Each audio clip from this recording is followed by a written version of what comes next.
What the encounter between Kunle Afolayan and Mark Zuckerberg in 2016 tells us about Nigeria. We all know that the man visited Nigeria in 2016 as part of business, promotion and awareness in Africa. And while he was talking to Kunle Afolayan, light goes off.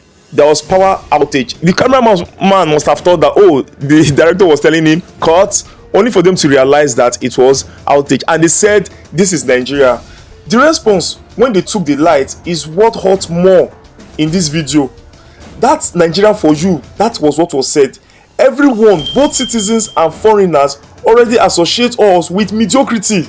That it no longer becomes a surprise. They would rather be surprised if something good comes out of us. Both the government and Nigerian citizens need to get to work and make this nation a country to love. Now, Tinubu, that would have been the solution to the Buhari's light problem, which they promised they were going to take care of, say that if in 4 years he's not able to fix the light, we should vote him out of office. Tinubu has spent 2 years. Tinubu is now going for solar panel. That is the irony we find ourselves in. A country that is trying to move, its light to become better is now going for solar panel in the presidential villa, which would have not been a bad idea if not for the fact that the thing itself is riddled with corruption. 10 billion naira. That's enough to power a city, a small city. You don't use it to power the presidential villa. What are you? Is it grinding machines like 1,000 grinding machines you'll be running with it there?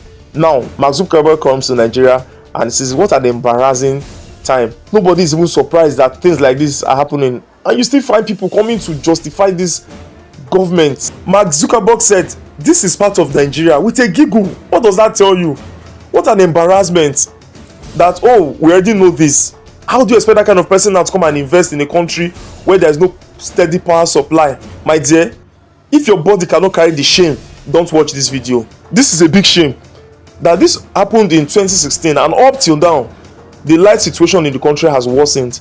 Instead, Tinubu is focused on how he will come back in 2027 rather than solve all the problems he met on ground. Before Tinubu took power, he realized that Nigeria had a lot of challenges and problems, and that's why he said that if he cannot fix Nigeria, we should vote him out.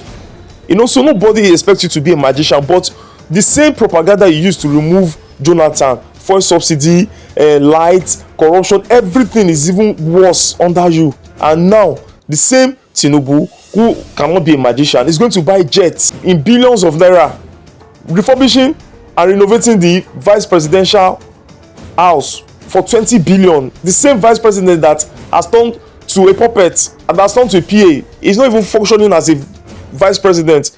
Tinubu's son is the one now taking over his roles, and they spent 20 billion to renovate that kind of a house, and people are suffering in the country.